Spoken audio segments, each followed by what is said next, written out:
tire sur Sonko et Juan Branco. Ministre du tourisme et des loisirs Mame Mbaye Niang doon na jéem ak taskatu xabaar yi di mu teew ju gi ñaar fukki fan ak ñett ci weeru juin occasion la boo xam ne nag daal moom responsable yu bokk ci APR Diaspora Républicaine ñëwaat na ci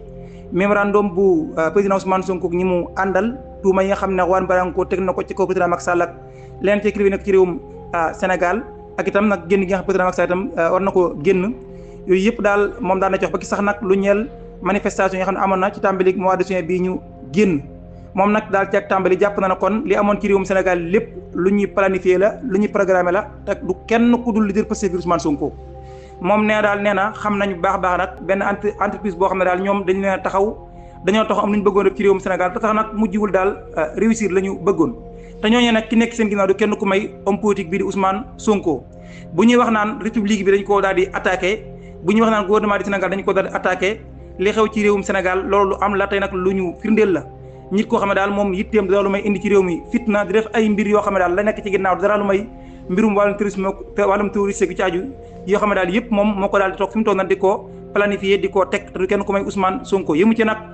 moom jëwriñ ji daal nee na ñaari fan daal avant daal li xew di xew yéen gis ngeen li xew ci réewum Sénégal cyber attaque lu mësul am ci réewum Sénégal ñu attaqué leen ci site yi nekk ci réewum Sénégal site yu gouvernement bi ngeen gis ko sur première son itam gis ngeen li nga xam ne am na ay nit ñoo xam ne daal ñu ñàkk mat la ñu doon ñoo daal di nag woote ay manifestation yoo xam ne kenn autorisé wu ko loolee nag daal la nekk ca ginnaaw nag mooy yàq lu nekk ci usines yi nga xam ne day produire d'eau maanaam ndox ngir askan yi di ko mën di jëfandikoo attaqué itam infrastructure yoo xam ne si daal ñëpp ko bokk ba gi sax warab yoo xam ne daal warab yi ñuy produire wàllum énergie lu ñuy wàllum Sonatel léegi ci aju dem sax ba attaqué nag système bu transport yi bokk ci TER bi ak itam BRT bi mu jàpp nag kon yii yëpp nag li ko andi du kenn ku may kenn moo nekk ci ginnaaw di Ousmane Sonko rek moo nekk ci ginnaaw di xambu taal bi di def yi am ci réewum Sénégal yëpp ba tax na daal kon nee nag mboolem citoyen sénégalais yi ñoom am nañ du maanaam daal dañoo obligation la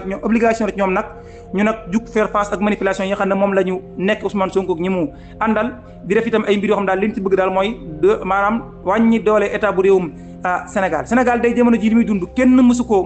fee xam wàllum ethnique ak yenn mbir yoo xam ne daal Sénégal ñu ngi koy dund ba àgg sax ci wàllum problème religion gi caaju yoo xam ne daal yëpp daal ay nit ñoo nekk ci ginnaaw bëgg koo développé bëgg yàq réewum Sénégal ba tax na kon sénégalais yi yëpp kon dañoo war a mobiliser wu nekk ci ginnaaw président Macky Sall waaye itam nekk itam ci ginnaaw force de défense et de sécurité yi xeex faire face ak ñi nga xam ne daal ñoom li ñu bëgg mooy yàq réew mi daal di koy nag daal tasaare moom jëwriñ ji itam yému ci daal ne wax nag ci avocat Ousmane Sonko bi di Juan Branco nee na daal kii daal du kenn ku may kuy taxawal ku bëgg bës képp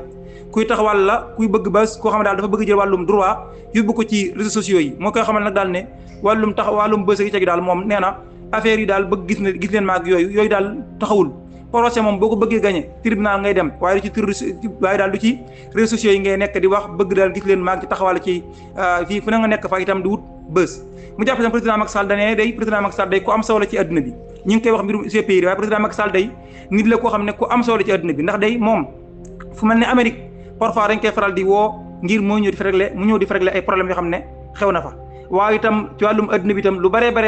day am jafe-jafe te ji Macky Sall bokk na ci nit ñi nga xam ne nit ñu ñëw leen ci adduna bi ñoo xam ne dañ leen di faral di yittewoo ci jafe-jafe yoo xam ne am na ci adduna bi bokk ci lu mel ne ku mel ne président Poutine ku mel ne président Zelensky ci coow li nga xam ne dox na seen diggante moom tamit kenn la koo xam ne daal ku néew la ci adduna bi koo xam ne CV dañ koy faral di diglu te dawolu ko nag lu may daal orientation yi nga xam ne am na ko ci wàllum économie ci wàllum mondial mu jàpp na kon président Macky Sall mii kon daal moo tax ku am solo ko xam ne moo tax nag ñoom ñu taxaw temm ci daal ne kon dafa war a nekk candidat atum 2024 te leen def lépp lu ñu mal mu daal di koy def am na ñoo xam ne nag ñoom daal wàllum insurrection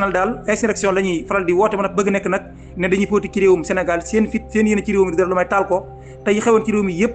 kenn nekkul ci ginnaaw ko président Ousmane Sonko moo ko planifié moo ko teg te leen bëgg daal mooy yàq réew mi ànd ci ak ay nit ñoo xam ne daal tekkiwuñu dara kaddu yi ministre du tourisme Mame Mbaye Niang ñi def ci Juan Branco moom nga xam ne moom la Mame Mbaye Niang doon tontu moom daal moom plainte bi nga xamante ne ko ci kaw kilifa yi nekk ci réewum Sénégal ci njiital président Macky Sall daal mel na nag xaw naa taqal ak participation am ci sommet bi nga xam ne moo amoon fële ca réewum France ñu ko doon amal ca Paris ñu ko wax sommet pour un nouveau pacte financier mondial waaye daal dafa mel ne taskatu xabaar yi moom li leen gën a yitteel te ñu gën cee wax nag mooy plainte bi nga xam ne Juan Branco teg na ko ci kaw président Macky Sall muy plainte fële ca CPI crime contre l'humanité ndax kat daal ne ñu lu gàtt 500 médias internationaux juróomi téeméeri taskatu xabaar yi nekk ca bitim réew ñoom daal dinañuy wax nag ci plainte boobu yi te yi ci nag yi ci gën a fës nag wala bokk yi gën a mag ci adduna bi bokk ci Washington Post ak itam bi nga xam ne moo di Le Monde yooyu daal nañ ci wax ak itam yeneen 3 agences wala bokk agences yoo xam ne ñoo gën a mag ci adduna bi yoon ci wàllum joxe xabaar mel ne AP ak Reuters ak itam AFP ñoom ñëpp itam daal dinañuy wax daal bu baax a baax ci plainte bi nga xam ne moom avocat bi plainte na ko président Macky Sall fële ca CPI man daal ñoom ci lañu gën a daal bàyyi xel ci teewaayu kilifa gi président Macky Sall fee ca à Paris mën na kon daal moom taqal na kon bu baax a baax participation kilifa gi président Macky Sall foofee ca réewum France ci sommet bi nga xam ne ñoo ngi ko fi amal ci sommet mondial